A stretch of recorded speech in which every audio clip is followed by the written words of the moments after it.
Social media team ہے وہ ایک ملک کے اندر کنفیوژن پیدا کرنے کے لیے پھیلا رہی ہے. پاکستان کے اندر ایک آئینی اور جمہوری طریقے سے حکومت تبدیل ہوئی ہے. ابھی تک اس نے ایسا کوئی فیصلہ نہیں کیا. اچھا یہ بتائیے گا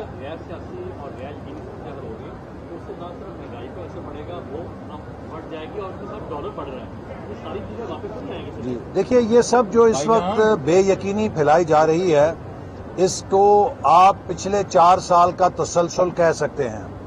پاکستان پر عمران خان کی جو 4 سالہ عذاب حکومت تھی اس کے نتیجے میں جو معاشی بدحالی اور تباہی آئی ہے اس کے اثرات ہم پر کئی سالوں تک رہیں گے. جس کی ایک مثال یہ ہے کہ پاکستان میں جو قرضوں کا بوجھ پچھلے 4 سالوں میں ڈلا ہے اس سے نکلنے میں ہمیں کافی عرصہ لگے گا. پاکستان میں جو افراط زر پیدا کی گئی ہے اسے قابو میں لانے کے لیے ہمیں کچھ وقت لگے گا. یہ نہیں ہو سکتا کہ جنہوں نے 4 سال اس ملک کی معیشت کی اینٹ سے اینٹ بجائی ہے وہ 4 ہفتوں میں معیشت کو ٹھیک کرنے کا حساب مانگنے لگ جائیں. ان کو حساب دینا ہے, ہم نے نہیں دینا.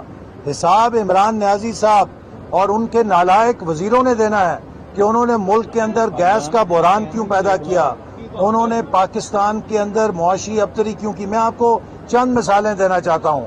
میں گوادر گیا اور گوادر میں مجھے جا کر یہ معلوم ہوا کہ 4 سالوں سے گوادر پورٹ میں ڈریجنگ کی پروپوزلز پڑی تھیں, وہاں کی بندرگاہ کی صفائی کی پروپوزل تھی, حکومت نے اس کے لیے فنڈ جاری نہیں کیے. آج گوادر بندرگاہ کی جو گہرائی ہے وہ صرف 11 میٹر رہ گئی ہے اور اس کے اندر کوئی بڑا جہاز لنگر انداز نہیں ہو سکتا. اب لانچیں آ رہی ہیں گوادر بندرگاہ کے اندر. تو کیا یہ جان بوجھ کے کیا گیا ہے سی پیک کو تباہ کرنے کے لیے؟ سی پیک منصوبے کی جو مین گزرگاہ تھی وہ گوادر بندرگاہ تھی, تو گوادر بندرگاہ کو تباہ کر دیا گیا ہے. 4 سال مسلسل حکومت سے فنڈز مانگے جاتے رہے اور حکومت نے فنڈ جاری نہیں کیے اور گوادر بندرگاہ کو تباہ ہونے دیا. یہ ایک مثال ہے ان کی سی پیک کے حوالے سے. پھر ہم نے 9 صنعتی زون تیار کرنے تھے 2020 تک, ایک صنعتی زون تیار نہیں کر سکے یہ 2020 تک. آج 2022 ہے, آج بھی ایک صنعتی زون مکمل طور پہ تیار نہیں ہے کہ جس کو ہم چین سے سرمایہ کاری کے لیے استعمال کر سکیں. تو ہر شعبے کے اندر, چاہے وہ انفراسٹرکچر ہے, نیشنل ہائی وے اتھارٹی دیکھ لیجئے, نیشنل ہائی وے اتھارٹی 460 ارب روپے مانگ رہی ہے اپنے جاری منصوبوں کے لیے. اس کے پاس کتنا فنڈ دیا گیا؟ 91 ارب روپے.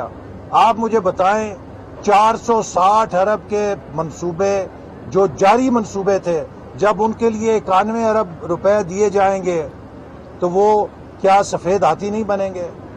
ترقیاتی بجٹ جو 900 ارب روپے کا تھا ہمیں کتنے میں ورثے میں ملا ہے؟ 480 ارب روپے میں.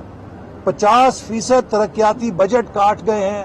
پاکستان کا ہر ترقیاتی منصوبہ جو ہے وہ اب ایک سکھ پروجیکٹ بن چکا ہے.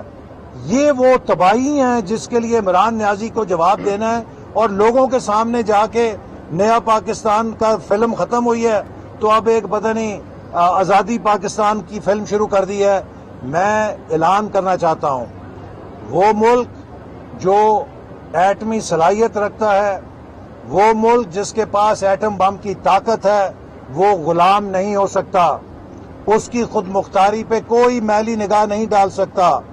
28 مئی آنے والی ہے, وہ قوم کو یہ سبق سکھائے گی اور یاد دلائے گی کہ پاکستانی قوم وہ قوم ہے جو پوری دنیا کا دباؤ لے کر اپنی آزادی اور خود مختاری کے لیے فیصلہ کرنے کی صلاحیت رکھتی ہے. عمران نیازی ہمارے نوجوانوں کو نفسیاتی غلام بنا رہا ہے یہ بتا کے کہ پاکستان غلام قوم ہے. پاکستان غلام قوم نہیں ہے, پاکستان آزاد قوم ہے. ہم ایک ایٹمی طاقت ہے, کوئی ہم پہ میلی نگاہ نہیں اٹھا کے دیکھ سکتا. عمران نیازی پاکستان کی سیلف اسٹیم کو تباہ کر رہا ہے. اچھا یہ بتائیں کہ شہباز شریف صاحب پچھلے دنوں کچھ اسلامی ممالک کے دورے پر بھی گئے ہیں, کوئی امداد کی کوئی وعدے کیے گئے ہیں, کچھ بتائیں کیونکہ ڈالر تو رک نہیں رہا اور یہ حالات رہے تو سری لنکا والا حال ہمیں لگتا ہے کہ یہ ہو جائے گا.